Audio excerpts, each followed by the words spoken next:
warahmatullahi wabarakatuh. Malam ni kita ke udara untuk membicarakan isu-isu semasa. Seperti mana biasa tuan-tuan, malam ni kita lewat sikit kerana tadi ada hal sikit di Negeri Sembilan.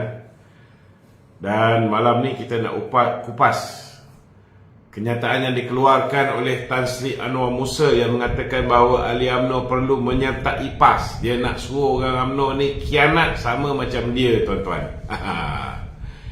Yang bermasalah, yang ada kes mahkamah, yang ada kata orang tu sebab-sebab untuk didakwa di mahkamah, bukan kes mahkamah, sebab-sebab untuk didakwa di mahkamah. Yang ada masalah dengan kerajaan perpaduan ialah Anwar Musa, bukan ahli UMNO. Ahli UMNO tak ada masalah. Ahli UMNO pun tidak bimbang bahawa dia akan diheret ke muka pengadilan. Tetapi yang bimbang sekarang ni ialah Tan Sri Anwar Musa. Jadi tak payahlah Anwar Musa, saudara, memancing orang UMNO untuk menyertai PAS. Tidak ada faedahnya.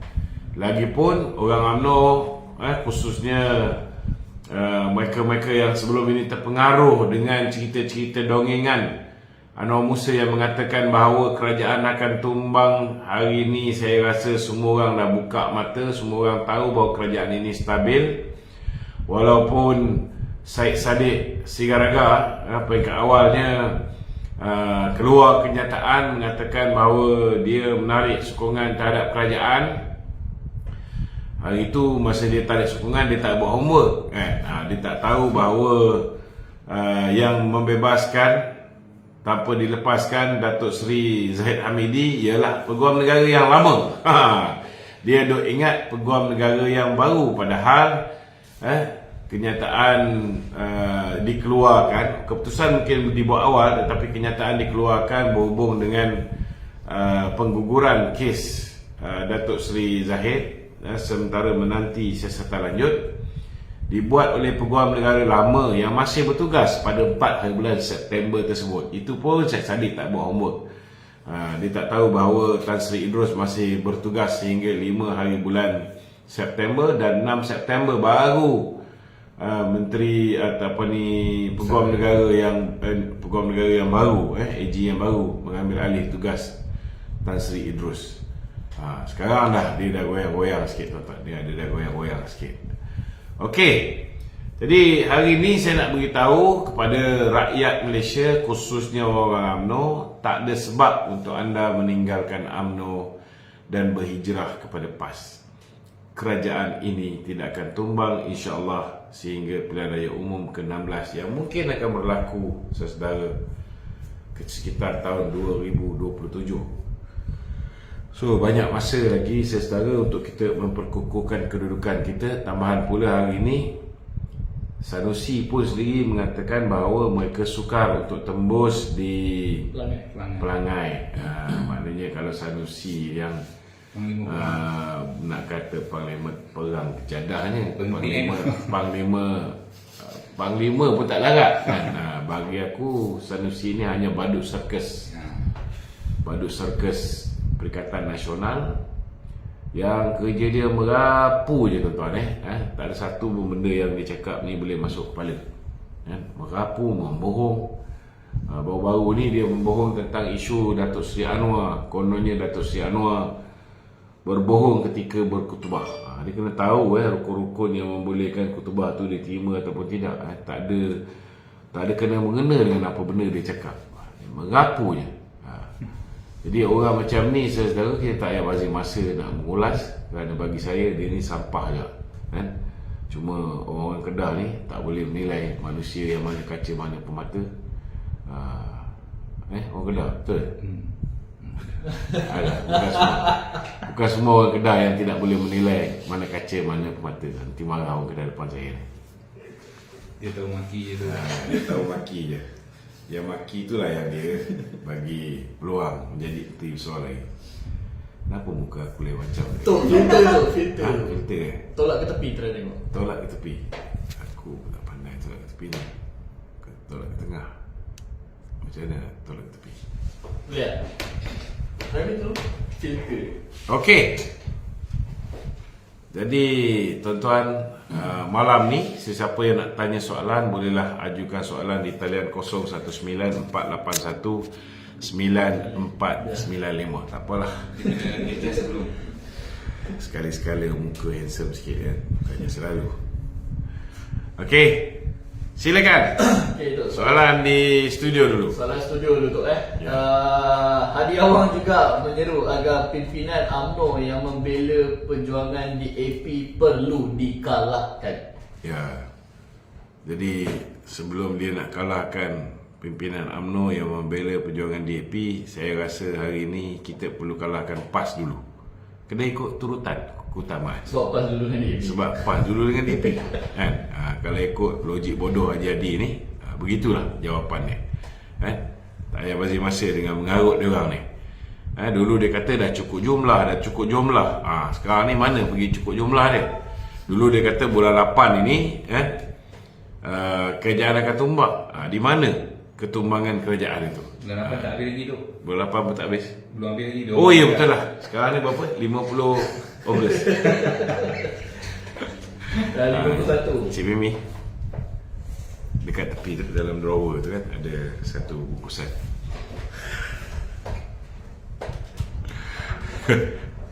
Okey. Ya.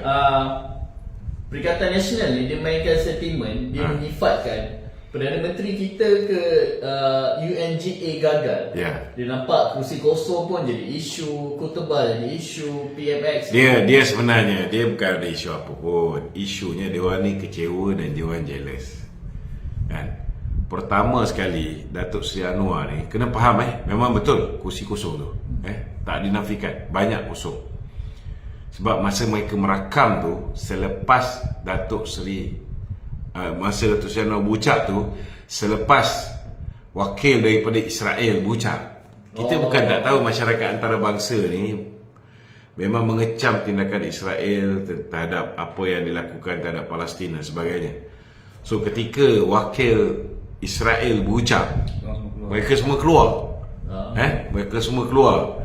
So bila Datuk Seri Anwar pula berucap, memanglah mula-mula tu banyak kursi kosong.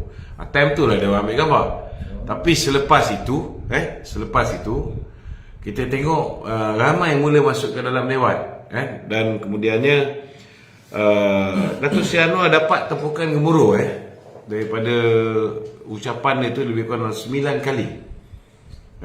Dia dapat tepukan gemuruh 9 kali Daripada delegasi yang hadir lah. Daripada delegasi yang hadir.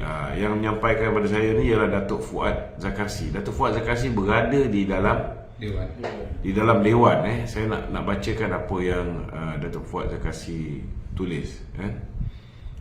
Datuk Fuad Zakarsi beritahu tadi okey. Dia kata Astaghfirullahalazim. Itu kata hati nurani saya bila mendengar komen Sanusi mengenai ucapan Anwar Ibrahim diunggah yang ke-78 di New York. Saya hadir di unggah tersebut. Saya saksi hidup. Saya di dalam Dewan Persidangan Utama PBB. Saya duduk di kerusi VIP bersama Datuk Nazri Aziz, Duta Besar Malaysia ke US, dan Datuk Syaka, Speaker Kerajaan Negeri Pahang. Bahkan saya hadir 3 hari berturut-turut, Selasa, Rabu dan Khamis, mendengar ucapan ketua-ketua negara lain sebelum PMX berucap pada hari Jumaat. PMX diberikan 9 kali tepukan. 9 kali tepukan gemuruh dalam ucapan 15 minit tu. 15 minit tu 9 kali tepukan gemuruh. Bukan 5 je tepukan gemuruh dia dapat. Sebab dia sentuh isu perang antara Russia dan juga Ukraine yang telah memberikan kesan buruk kepada ekonomi global. Kemudian ketika Presiden Iran berucap, dia mengangkat Al-Quran tau, tetapi tak ada siapa yang tepuk tangan. Angkat Al-Quran pun tak ada orang yang tepuk tangan. Ucapan Presiden Amerika Syarikat juga tiada sambutan daripada perwakilan. Lepas tu Perdana Menteri New Zealand memberitahu dia rasa lega kerana orang ketiga berucap selepas Anwar. Lepas Anwar berucap, dia 3 orang. Dia nombor 3. Dia rasa tenggelam jika dia berucap lepas Anwarnya, dia berucap tenggelam lah dia kata. Dalam masa 15 minit tu PMX sentuh isu perang Rusia Ukraine, isu Palestin, isu Myanmar, isu Islamfobia, isu low carbon dan renewable energy roadmap oleh Malaysia dan juga racism bentuk baru. Ternyata Sanusi kaki fitnah, apatah lagi guna gambar-gambar tanpa usul presiden. Kau tak pergi sana, kau main guna gambar je. Saya rakam banyak foto yang saya lampirkan. Sanusi menteri besar. Oleh kerana saya saksi hidup, maka dia wajar digelar pemimpin pembohong nombor 1 Malaysia. Ini kenyataan Datuk Fuad dah kasih. Sanusi ni kalau cakap yang bohong, Dia macam Zahid Ma'arif saya cakap lah. Dia buka je mulut, bohong. Okey. Perikatan Nasional juga Datuk Wan. Ya. Di PRK Pelangai lah. Ya. Mereka ni mainkan 3 isu ni tu. Ya. Yang pertama isu Razif Jidin ni. Pegawai dia yang ditahan di SPRM kan. Dia main isu Perdana Menteri ni pendakwaan politik. Lakukan pendakwaan politik terhadap Razif Jidin. Ya. Yang kedua, dia main isu kes DLAA Zaid Hamidi lagi. Ini antara isu di Pelangai dia orang mainkan tu. Komen sikit. Bagi saya simple saja kan. Kalau nak cerita tentang pendakwaan politik, juara pendakwaan politik Mahathir dan Muhyiddin. Hari ni diorang ni duduk bersama, betul tak betul? Hari ni diorang duduk sekapal bersama dengan PAS, bersama dengan Gelakan Masih angkat lagi. So bagi saya lah, kalau nak cerita tentang orang lakukan pendakwaan terpilih, pergi bilik air, toilet, public toilet, pergi tengok muka sendiri. Sama ada ketika dia berada di dalam kerajaan, dia melakukan keadilan ataupun tidak. Dan jangan lupa, Datuk Zahid ni dilepaskan oleh peguam negara yang dia punya pengurusi Perikatan Nasional sendiri nanti. Bos kepada Razif Jidin yang nanti, yang orang yang mengangkat Razif Jidin sebagai Menteri Kanan, walaupun dia kalah di Ketere, dia diangkat bukan setakat jadi menteri tau, jadi Menteri Kanan. Begitu Muhyiddin menjaga Razif Jidin ni. So bagi saya simple saja kan. Sebelum mengata orang, cermin diri dia sendiri. Dan kalau nak ikutkan Tan Sri Idrus, dia dah nak pencen dah. Lagi 1 hari sebelum dia pencen tu, dia mengambil keputusan untuk buat ketetapan tu. Kalau guna otak yang waras, kalau pakai otak lah, ada orang ni banyak tak pakai otak. PM sudah pasti takkan buat keputusan kes Datuk Zahid ni. Sebabnya lagi beberapa hari, kita 4 hari bulan tu, dia mengundi berapa bulan tu lagi? 12 kan? Seminggu selepas tu, tak sampai seminggu, kita akan ada satu pilihan raya yang cukup penting. Pilihan raya kecil yang pertama selepas 6 buah negeri ni, iaitu di Pulai dan juga di Simpang Jeram kan? PM minta tangguh. Kenapa you buat ni? Kenapa tak boleh tangguh? Dia tanya sebab dia kalau boleh dia nak minta tangguh. Tapi AG cakap tak boleh. Masa dia pun dah tinggal singkat. So before dia tinggalkan kursi dia tu, dia nak betulkan. Apa yang dia nak betulkan? Dia nak betulkan kesilapan yang dilakukan oleh peguam negara terdahulu, iaitu Tommy Thomas. Apa yang Tommy Thomas buat? Tommy Thomas sendiri mengesahkan bahawa berlakunya campur tangan eksekutif, campur tangan Mahathir, berlakunya pendakwaan terpilih, pendakwaan yang berniat jahat, pendakwaan yang bermotifkan politik. Dan ini sudah pun disahkan oleh pasukan petugas khas yang menyiasat buku Tan Sri Tommy Thomas, Justice in Wilderness, dan mengesahkan bahawa Tan Sri Tommy Thomas boleh didakwa di atas 17 kesalahan. Bukan 1 kesalahan, 2 kesalahan, 17 kesalahan. So sebelum dia berundur, dah kebetulan bocor pula. Bocor memo Perhubungan Dalaman Jabatan Peguam Negara, iaitu Datuk Akram Garib, hantar memo kepada Tan Sri Tommy Thomas beritahu bahawa 7 DPP dan 5 IO berpandangan bahawa tidak ada asas untuk mendakwa Datuk Seri Zahid. Dan sewajarnya dia tidak didakwa. Tapi 2 hari lepas tu ada pendakwaan. Maknanya memang betul dakwaan tentang berlakunya pendakwaan terpilih ni. Maka atas rasa tanggungjawab itu, sebelum dia pencet, dia nak clearkan benda ni. Dia hentikan pendakwaan, pulangkan balik pada SPRM, siasat betul ke ada pendakwaan terpilih. Betul ke IO kata tak payah dakwa, tapi didakwakan juga oleh Tommy Thomas. So bagilah SPRM siasat. Kalau SPRM siasat betul apa yang didakwa berhubung dengan tindakan Tommy Thomas tu betul, maka Datuk Zahid selamatlah, tak akan didakwa semula. Tetapi kalau didapati lepas siasatan tu bukti overwhelming, ada bukti-bukti baru yang boleh menunjukkan Datuk Seri Zahid bersalah, maka boleh didakwa semula. Bila-bila masa kan? Bila-bila masa. Ini kena faham, sebab dia tidak dilepaskan dan dibebaskan. Dia hanya dilepaskan tanpa dibebaskan. Jadi apa nak kecoh? Okey. Selain isu Zahid dan juga Razif Jidin ni tu kan, PRK Pelangan ni, Perikatan Nasional, dia mainkan sentimen isu-isu rakyat macam isu beras itu. Dia menyifatkan macam contoh kerajaan perpaduan ni bersekongkol dengan tokoh-tokoh Cina ni untuk sembunyikan beras. Okey. Saya nak jawab ni cukup lah bagi faham betul-betul. Okay. Pertama, kita kena terima hakikat bahawa memang ada kekurangan beras tempatan di pasaran. Memang ada. Jangan nafikan benda ni. Ini betul. Memang ada. Tetapi ramai orang tak tahu apa punca dia. Punca ni yang kita kena jelaskan kepada rakyat. Puncanya ialah bekalan beras global memang berkurangan. Okey? India contohnya, dia dah tak lagi ekspor beras hancur 5% ni. India dah stop. Dia hanya import beras-beras mahal.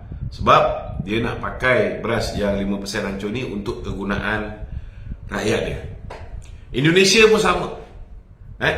Indonesia hari ni dah import daripada luar untuk beras 5% hancur ni. Yang hari ni dekat Malaysia dipanggil beras tempatan, 5% hancur. So dia dah tak boleh supply. Ada lebih kurang 6 negara dah tak supply benda ni. So apa yang berlaku bila beras-beras import ini tak ada orang boleh supply, maknanya ramai tak boleh supply, penawaran orang yang nak jual tu kurang, maka ada shortage di pasaran. Demand tinggi tapi penawaran kurang. Maka ini menyebabkan harga beras import naik. Bila harga beras import naik, apa yang berlaku? Orang yang selama hari ni makan beras import, beras yang harga RM36, RM39, kan? Dia orang dah mula makan beras tempatan. Okey? Jadi kalau dulu orang biasa ni makan beras tempatan, sekarang ni orang yang pakai beras siam, orang pakai beras import ni pun dah pakai beras tempatan. Apatah lagi yang menambah burukkan keadaan ini ialah bila mana toke-toke restoran yang jual satu pinggan RM1.50, satu pinggan RM2, kan? Dia boleh untung, dia boleh untung sampai apa ni, contohlah satu kampik dia boleh buat duit lah, busuk-busuk pun 45 ke 75 ringgit kalau ikut dia punya sukatan. Ini orang apa ni, orang berniaga beritahu. Kalau pakai beras import pun boleh survive, tapi orang berniaga dia akan cari keuntungan seberapa banyak yang mungkin, kan? So akibat daripadanya, kalau toke restoran, orang berniaga dan sebagainya ni banyak beli beras tempatan, cukup tak beras tempatan untuk orang biasa? Tak cukup. Lepas tu tambah pula dengan tindakan pembangkang ni memainkan isu beras tak ada, beras tak ada, beras tak ada. Jadi dalam otak semua orang ni beras tak ada. Bila dalam otak semua orang ni beras tak ada, apa dia akan buat? Bila ada peluang, dia pergi ke kedai, dia pergi ke kedai runcit, dia pergi ke minimarket dan sebagainya, supermarket. Satu orang boleh beli 2 bungkus 10 kg, 10 kg. Maka dia suruh bini dia beli 2 bungkus, dia ambil 2 bungkus, anak dia 2 bungkus. Panic buying. So dia orang ni ada yang beli 10 bungkus, ada yang beli 6 bungkus. Akhirnya bungkus lah. Orang yang nak beli sebungkus pun tak boleh nak beli sebab dah tak ada. So ini yang kita nak beritahu pada rakyat. Jangan beli beras dan simpan kat rumah banyak sangat. Beras ni boleh tahan berapa lama? 2-3 bulan je. Lepas 2-3 bulan, dia punya kutu beras tu dah banyak. Dia dah mula hancur dan sebagainya. Itu sebab kena tahu kena tahu benda ni. Saya pun sebenarnya tak tahu, tapi tadi baru jumpa dengan orang Bernas apa semua. Dia explain. Sebenarnya beras ni tak boleh simpan lama. 2-3 bulan. 2-3 bulan dia dah start naik kutu. Pun dah lama. Tu yang dia orang kena rendam dulu, bersihkan, lepas tu kutu tu keluar semua. Cuci, lepas tu basuh lagi. So, buat apalah nak buat macam tu. Akibat daripada kita semua ni panic buying, beli banyak beras. Last kali, kau nak ikutkan, Datuk Seri Mat Sabu ni bukan setakat 20% tau. Dia dah apa ni? Dah tambah. Dah 38%. Kerajaan punya intervention ni dah 38%. Yang dijanjikan sebelum ni 20%. 20% je. Nak cuba cover dalam tempoh sebulan. Sebenarnya dah 38%. Bawa tambah 38%. So kalau semua orang masih lagi buat panic buying ni, tambah 100% pun tak cukup. Yelah, kalau satu orang patut beli 2 kampit tapi beli 6 kampit, patut beli 2 kampit, patut beli, dia orang beli 10 kampit, 100% pun tak cukup lah. Kalau biasa beli 2 kampit, sepatutnya kalau 100% peningkatan kita tambah double pun pengeluaran, orang beli 4 kampit pun dah habis. Betul tak? Yang ini kena faham. So kita minta lah apa peranan yang boleh dimainkan. Itu 2 sebab kenapa kekurangan. Tetapi tak dinafikan, walaupun Faizah Corporation dia memberitahu, dan saya pun tengok ada berlakunya bila beras apa ni import ni menjadi semakin mahal. Orang pergi potong beras tempatan ni, tukar packaging pergi beras import. Tapi yang mula-mula viral tu itu di Jasmine Corporation. Jasmine Corporation tu saya tengok yang di Torre tu, dia beras biru. Dia kalau label biru tu memang itu beras import. Dia potong label, dia potong beg tu, dia repackaging sebab dah berabuk satu. Yang kedua, dia punya beg tu bocor. Isu kualiti lah. Dia nak pastikan dia punya barang ada kualiti lah. So yang itu tak betul. Tetapi sekiranya rakyat ada maklumat, ada pihak buat repackaging, dia ambil beras tempatan, dia koyakkan, dia pergi ganti cover beras, dia letak label import. Label tempatan warna purple, kalau label import warna biru. So kalau nampak benda ni, tolong lapor kepada KPDN.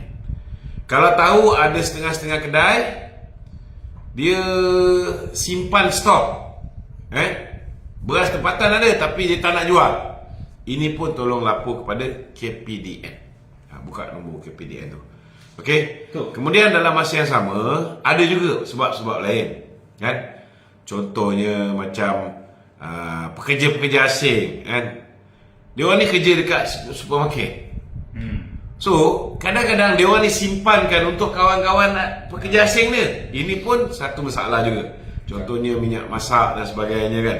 Benda tu limited, bila orang tempatan nak beli, dia tak nak jual. Dia tunggu kawan dia sama-sama Bangla datang baru dia jual. Kalau ada benda ni pun boleh lapor kepada KPDN. Kemudian ada isu-isu lain juga, antaranya orang yang simpan beras ni.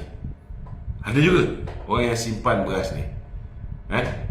So kalau kita contohnya kita bekerja kepada seorang pemborong yang sengaja menyimpan beras-beras, minyak makan, minyak masak, diesel bersubsidi dan sebagainya. Dia buat kerja-kerja macam ni, tolong laporkan kepada KPDN. Nombor telefon KPDN saya boleh bagi sini. Boleh WhatsApp terus kepada KPDN HEP di talian 019 279 4317 019 279 4317. Tok, ada juga orang tanya tu. Malaysia pengeluar beras juga, kenapa tak cukup? Mungkin ada yang tak faham, boleh jelaskan sikit tu. Kita kena beritahu lah, Malaysia pun pengeluar minyak. Betul. Tapi tahu tak minyak Malaysia ni, Minyak mahal. pertama sekali lah dia minyak Kualiti kualiti tinggi, untuk jet, untuk kapal terbang kan. Tetapi Malaysia ialah net importer. Net importer maksud dia kita ekspor dengan kita import lagi banyak daripada kita ekspor. Kita jual keluar sikit, kita beli lagi banyak. Beras pun sama. Beras pun sama. Kegunaan tempatan pun tak cukup, kita beli daripada luar lebih banyak. Sekarang YB Datuk Seri Mat Sabu sedang berusaha untuk pastikan bukan setakat beras tempatan ini kita boleh pastikan bekalan dia mencukupi, malah sedang dirundingkan untuk pastikan bahawa beras-beras import ini pun kita nak tambah di pasaran. Harga dia tu dalam konteks jualan rahmah. Mampulah. Maknanya kalau naik harga pun tak lebih daripada RM36. Contohnya kalau macam beras super tempatan 15, beras super tempatan RM26. RM2.06 1 kilo, RM26 10 kilo. Dia berapa? RM32 kalau tak silap saya. RM3.20 sekilo. RM3.20 sekilo untuk beras import. Sekarang beras import melampau. Ada yang sampai 39, ada yang sampai 40 lebih. Tapi itu kualiti yang baik lah.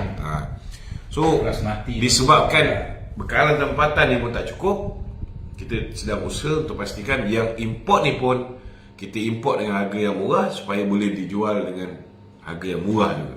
Adakah kerajaan akan bagi subsidi yang dekat dengan harga beras tempatan? Adakah dia akan bagi harga subsidi juga tu? Sebab kerajaan akan tanggung subsidi. Kalau untuk import tak ada lah. Tapi kalau kita boleh dapat harga murah, maka kita boleh jual dengan harga murah. Kena ingat juga margin untuk orang yang memborong, margin untuk pengeruncit, semua mesti nak ada. Siapa yang nak keluarkan modal lepas tu jual dengan cost price. Sebab saya nampak Mak Sabu pun ada bagi kenyataan dia akan pergi ke India. Dia akan pergi ke India untuk dapatkan beras-beras yang berunding lah. Maknanya kerajaan ni betul-betul komited dengan saya kan. Jadi dia macam gini lah. Hanya kerajaan bodoh je yang tak nak selesaikan masalah rakyat. Sebab ini semua boleh menyumbang kepada kejatuhan kerajaan. Kalau tak selesai masalah ni, efek tak pelangai? Efek. Kalau tak selesai masalah ni, efek tak itu hari pilihan raya di Johor? Efek. Betul tak? Itu sebab isu barang-barang, isu rakyat keperluan makanan ni sangat penting dan sangat dekat dengan kerajaan. Abang Mat pun beritahu macam mana Datuk Seri Anwar walau daripada atas kapal terbang ni dia sentiasa mengikuti cukup bekalan ke tak cukup, kerana dia nak pastikan bahawa jangan sampai rakyat ni ada masalah. Contohnya macam itu hari ada 37 lokasi kita hantar farma punya lori-lori untuk settlekan masalah beras ni. Ada 2 tempat ni lori farma tu sampai, beras tu dah tak banyak, orang yang menunggu ramai. Kan? Kalau boleh kita tak nak berlaku benda-benda macam ini. Tetapi biasalah pembangkang ini dia cuba jatuhkan kerajaan macam-macam cara, gagal. Jadi sekarang ni yang boleh menyebabkan rakyat benci kerajaan ialah dengan mereka fitnah. Apa fitnah-fitnah yang direka oleh mereka? Kononnya Datuk Seri Anwar Ibrahim panggil Syed Mokhtar nak hapuskan monopoli bernas. Ini tak betul. Tak masuk akal. Contoh kononnya nak bagi pada toke-toke Cina, kan? Lepas tu dikeluarkan pula ada satu orang wakil rakyat ni buat cadangan. Buat cadangan supaya dipecahkan monopoli, supaya ramai orang boleh import. Saya nak beritahu, bukan semua orang memang boleh pecahkan monopoli, tapi kena faham kenapa Syed Mokhtar ni ataupun Bernas ni masih lagi menjadi kuasa monopoli yang mengimport beras ni, kerana ada tugas-tugas tanggungjawab sosial yang mereka kena buat. Give and take. Dia ada benda-benda yang mereka kena buat. Contohnya macam yang mula-mula dia bagi 10 juta, kemudian dia kena bagi lagi 50 juta, kemudian hasil daripada jualan bernas nanti, kan, 30% akan diberikan balik pada petani. Dia ada macam social responsibility yang dia perlu kembalikan kepada mereka yang terlibat dalam rantaian penyediaan makanan ruji ni. Tapi yang buat fitnah tu semua ni tu orang lebay ni. Memanglah. Kalau tak lebay, bukanlah orang yang buat fitnah. Katanya kau baru tahu Aku dah tahu lama dah. Cuba kau tanya dengan aku, siapa kat Malaysia ni paling banyak buat fitnah, paling banyak kena saman, paling banyak kena bayar saman? Bypass. Pas lah. So kau bypass lah dia orang.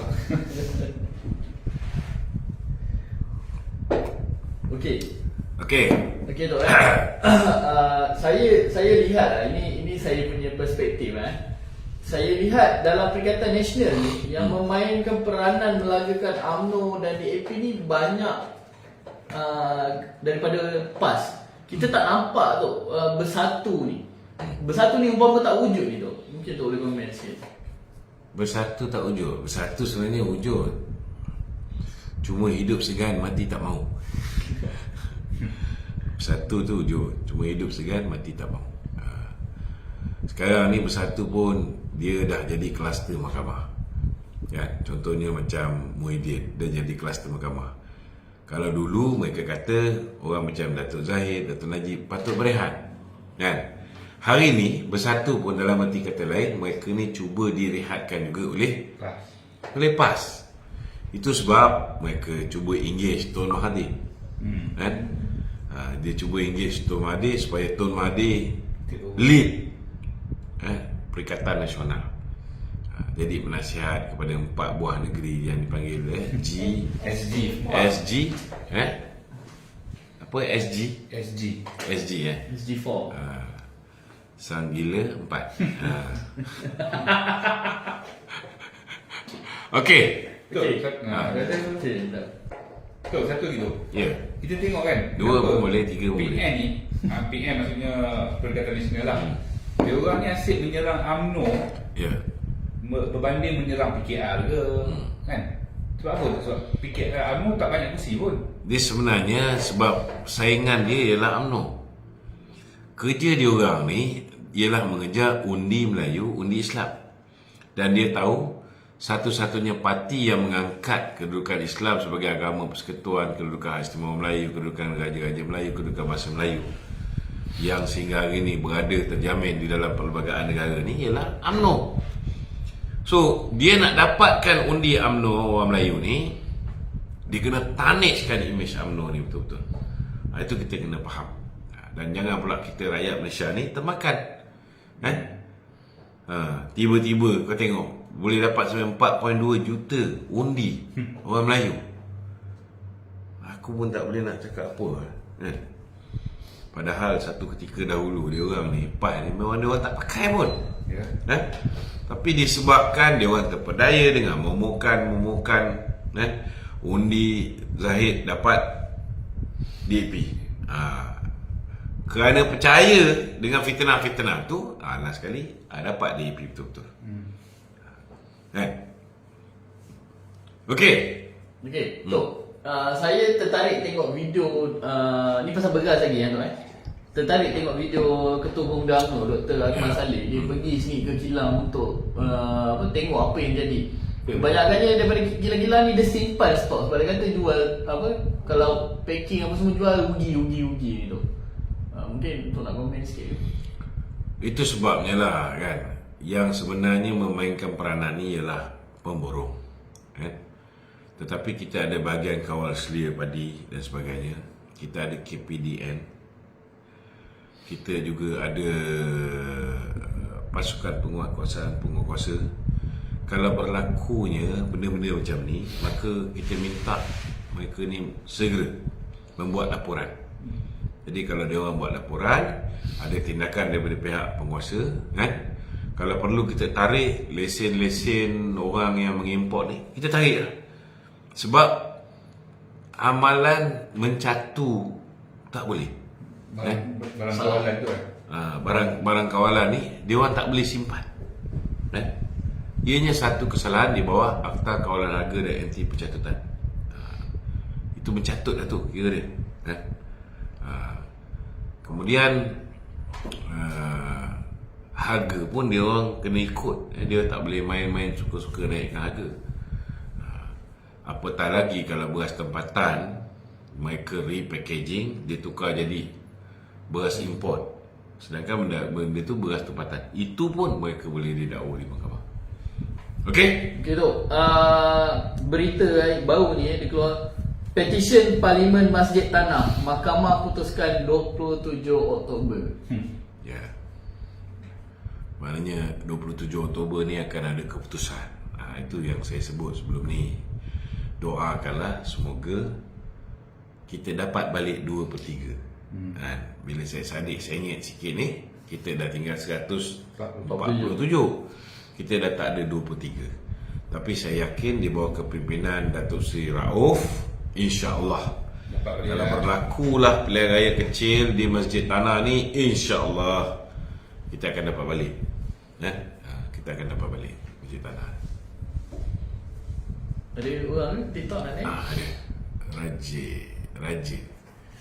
Raja Emas. Betul ke ni? Raja Emas 61 Adnan. Silakan. Assalamualaikum. Salam. Ya bang. Saya ni memang nak tanya sikit Datuk lah. Okey. Pasal Sanusi yang buat kempen di Pelangai baru ni. Okey. Apa dia cakap macam tu? Dia mengatakan bila belah kita ni belah kita ni, macam YB apa ni daripada Ipoh tu, daripada mana yang YB Howard. YB Howard. Dia dia kata pihak-pihak belah sana mengatakan kita ni salah mentafsirkan Al-Quran tu lah. Tapi bila belah pihak dia orang kata macam mana tu. Dia macam ni lah. Dia macam ni. Setiap ahli politik ni, bila dia nak kata orang tu, dia nak menampakkan bahawa beliau ini membaca bukan hanya kitab suci parti dia, kitab suci agama dia, tapi dia juga membaca kitab suci agama orang lain. Dan ada setengah orang dia mengambil pendekatan untuk quote kitab suci agama orang lain. Contohnya bila Howard quote apa yang termaktub di dalam Al-Quran dan dia baca terjemahan, kan? Bukan main lagi orang puak-puak PAS ni tersinggung dan sebagainya. Tetapi dia orang lupa bahawa Balasami. Lepas tu yang Cina tu apa nama? Lupa siapa nama dia. Lepas tu dulu pun Gopala Krishnan ni ketika bersama dengan PAS atas pentas PAS, dia bukan setakat dia baca terjemahan. Howard ni hanya baca terjemahan, tetapi Gopala Krishnan ni dia baca wa makarallahu wallahu khairul makirin depan orang PAS. Dia baca ayat Quran tu. Orang PAS Orang PAS bukan main lagi, takbir. Boleh pula. Lepas tu kawan baik dia, tokoh Sem Negara. Azmin Ali pun, jangan lupa Azmin Ali juga ada kod ayat-ayat daripada Bible. Kan? Betul. So bila time orang-orang dia orang ni Semuanya betul. aku cakap ke dia nak cakap ni. Okey, bila time orang dia bercakap semuanya betul. Bila time orang kita cakap semua jadi tak betul. Itulah dia PAS. Itulah dia PAS. Tapi pada pandangan saya lah, Ya. macam orang tu dia cuma dia baca tu semuanya betul, terjemah tu betul, dia bukan tafsir kan. Dia bukan tafsir pun. Dia cuma terjemah, dia baca-baca semua betul tu. Pada pandangan Tetapi saya. biasalah bila orang tahu dia ni serba kekurangan, kan? Jadi dia tak boleh menang dengan kekuatan diri dia sendiri, maka dia cuba nak menang dengan memfitnah orang lain. Ya. Kan? Buat dia ni mudah koyak lah tu. Itulah hakikat dia, kan? Dia cuba Ya, betul. memfitnah orang lain. Betul. Okey, ada soalan lain? Okey, Datuk. Tak ada lah tu, saya tanya itu je. Okey, Datuk. Assalamualaikum. Okey, waalaikumsalam. Bila? Dah turun pelangai ke? Kita tengah tunggu ni. Dia susun balik. Itu hari dah buat tapi apa ni permit polis tak lepas. 22 bulan itu hari patut saya ceramah. Saya tengah tunggu lagi. Dia tengah susun. Okey, Assalamualaikum. Waalaikumsalam. Okey, Cik Niza. Assalamualaikum, Datuk. Waalaikumsalam. Sahabat lama saya. Ya. Bapak. Baik-baik, alhamdulillah. Cakap. Soalan. Kenal tak? Keluar. Kenal saya tak? Kalau hang tutup muka memang tak kenal yang Niza. Kita sama-sama kat Kementing dulu. Oh ya ke? Hang kesalahan apa? Jual IC ke?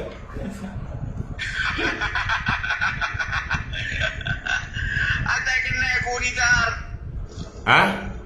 Nizar Kementing. Yalah, Niza mana satu? Muka ni tak nampak ni. Muka tutup muka. Tunjuklah muka. Tak tunjuk muka macam mana nak kenal. Okey, tak apa. Belakang cerita. Kenal tak kenal ni. Okey, soalan dia apa? Ya? Soalan dia? Soalan tak ada apa, nak tanya abang je. Tanya khabar.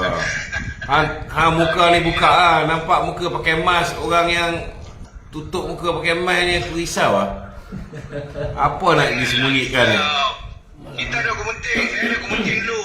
Blok apa? Blok apa? Kepenting ni blok apa? Weh, aku petugas lah. Aku bukan dia dalam blok. Okey. Warden penjara lah. Warden. Warden lah, warden. Sekarang saya di Ya. Sekarang saya di Al-Ustaz. Al-Ustaz lah. Sekarang pengawal keselamatan ni. Hei, masih kerja sama lah. Ini baju macam baju security dia. Baju penjara tu. Aku Mana ada perul baju sekarang, penjara? perul. Unit perul. Perul. Perul tu. Sekarang bukan. Unit perul. Oh, unit perul. Baju warna putih. Baju warna putih. I see. Bukan putih lah, biru. Okey. Okey, Datuk. Mengganggu Datuk. Perul ni nak keluar. Okey. Alright. Okey, Assalamualaikum. Waalaikumsalam. Okey, soalan setuju. Sambung. Okey. Kita faham tu Sanusi pun ada cakap yang pelangai ni ikan bersih dan sebagainya. Dan kita pun faham kalau ada naratif-naratif jahat ni, orang-orang di Felda ni agak takut untuk mengundi Barisan Nasional kan tu kan. Mungkin tu ada pesanan sikit untuk mengundi. Saya nak beritahu dengan orang Felda, dia jangan lupa kan, akibat daripada kesilapan mereka tahun 2018 banyak benda yang mereka rugi. Contohnya dulu kalau mereka tak terlibat dengan menjatuhkan Datuk Seri Najib, setidak-tidaknya setiap kali datang hari raya, Datuk Seri Najib ni tak pernah lupa orang Felda. masalah-masalah hutang-hutang lama Wafelda ni jaranglah Datuk Seri Najib bila buat pengumuman masa hari Felda ni tak sentuh bab perkara ni. Tapi tengok bila jatuh ke tangan Mahathir, hancur lebur. Bila jatuh kepada tangan boneka Mahathir, Muhyiddin Yassin, betul memang hutang Felda 80% hutang lapuk dia telah diselesaikan oleh Muhyiddin. Tetapi Muhyiddin setakat mengumumkan, Muhyiddin tidak menyelesaikan masalah. Hutang Felda yang lupuskan 8.3 bilion.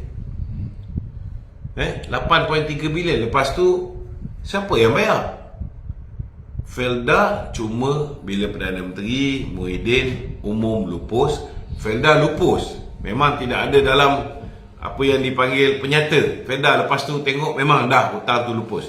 Tetapi yang kena ambil alih hutang itu ialah Felda. Dan kalau Felda hutang tu dia lupuskan, mana dia nak cari duit untuk buat penanaman padi, penanaman semula kelapa sawit, untuk bayar kepada peneroka-peneroka. Mana dia nak cari? Kemudian ada kos yang melibatkan pengambil alihan balik FGV. Total dia 9.9 bilion. 9,900 juta ini. 2 tahun selepas Muhyiddin umum, barulah PMX bila dia jadi Perdana Menteri bulan Julai yang lepas, dia yang telah melupuskan hutang Felda ni sebenarnya dengan menandatangani FSRA, satu perjanjian untuk kerajaan mengambil alih tanggungjawab. Sebab Felda nak bila dia hapuskan hutang-hutang ni, dia tak ada duit, maka dia perlu terbitkan sukuk, termasuklah duit untuk ambil alih Felda Global Ventures. So total dia 9.9 bilion. Kerajaan Datuk Seri Anwar beri jaminan kita ambil alih sukuk tu dan membuat pembayaran pertama Julai yang lepas, 990 juta ringgit. 10 kali bayar dalam tempoh 10 tahun. Setahun 990 juta. Ni Datuk Seri Anwar yang bagi ni, bukan Muhyiddin. Dan kita kena ingat juga dalam tempoh yang begitu singkat, 8 bulan, 7 bulan pertama Datuk Seri Anwar duduk dalam kerajaan, apa dia buat? Dia luluskan peruntukan untuk buat pusat hemodialisis orang yang sakit buah pinggang di semua Felda. Lepas ni semua Felda ada pusat hemodialisis dia. Kemudian Felda-Felda yang gelap gelita tak ada lampu jalan ni diperuntukkan 500 juta setahun untuk selesaikan masalah lampu jalan. Hampir 3,000 lampu jalan. Satu batang berapa tu? Hampir 3,000 lampu jalan. Kemudian banyaklah benda-benda lain yang sedang diusahakan untuk peneroka-peneroka Felda. Datuk Zahid pun dia usahakan untuk pastikan jalan-jalan di Felda ni dapat tambah baik menggunakan belanjawan atau bajet daripada Kementerian Desa dan Wilayah. Kemudian dibawa turun pula program usahawan desa ke Felda-Felda, terutamanya di Felda Kemasul, Felda Cemamoy dengan Kemahang. Ada 3 Felda aja dekat Pelangai ni. Jadi kita minta lah orang Felda ni, orang berbudi, kita berbahasa lah. Sebelum PM umum tu, tak ada pun kita kematian wakil rakyat dekat Pelangai pun belum ada. Pasal dia umum pasal hemodialisis, pasal lampu jalan dan sebagainya. So kita luluskan tu tak ada kena-mengena dengan pilihan raya kecil. PM umumkan dia bayar, ambil alih tanggungjawab untuk bayar hutang-hutang peneroka Felda ni, tak ada kena-mengena pun. Masa tu Datuk Seri Johari tu masih hidup lagi. So sekarang ni ada masa untuk rakyat di Felda ni menunjukkan sedikit lah rasa berterima kasih dia harap-harap dapatlah membantu, memberikan sokongan padu kepada calon Barisan Nasional Datuk Amiza Abu Adam untuk menang di Pelangai, insyaAllah pada berapa bulan? 7 bulan 9 bulan insyaAllah. Okey, Ada tak ada? Tak ada. Kita dah 50 minit lah. okey, ada soalan-soalan lain? Tok, ada soalan apa? Baru sebentar tadi diumumkan ada pertukaran KSU, 4 KSU kementerian. di kementerian. Ya. Dan ini berkemungkinan bakal ada rombakan kabinet besar-besaran di dalam pemerintahan atau kepimpinan Anwar Ibrahim. Bagi saya satu je, bila orang keluar kenyataan ni, kita tapis kenyataan tu.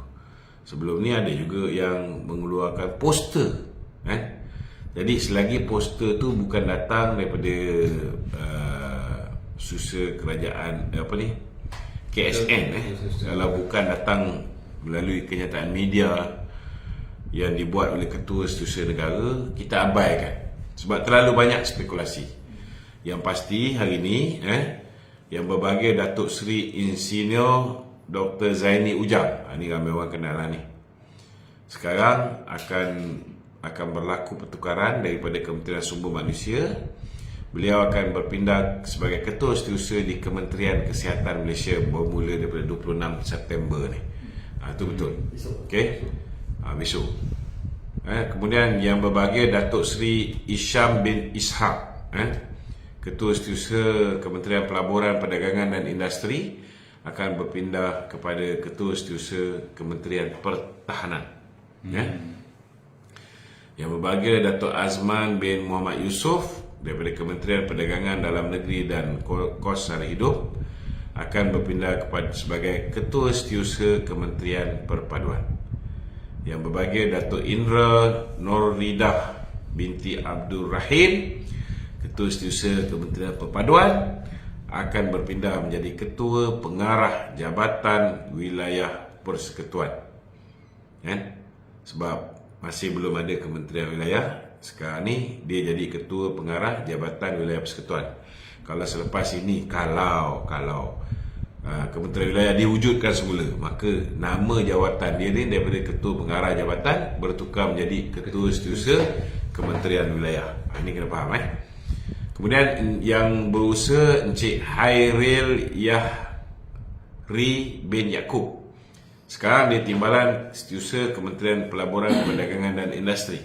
Naik pangkat. Selepas ni dia naik pangkat menjadi Ketua Setiausaha Kementerian Pelaburan, Perdagangan dan Industri. MITI lah. Setakat ni itu saja.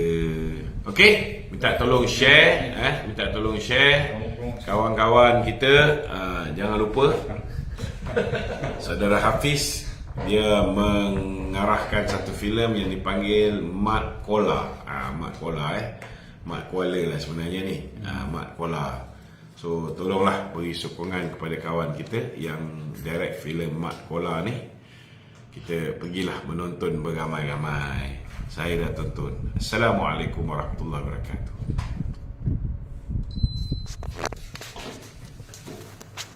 Pak Ibu yang ni.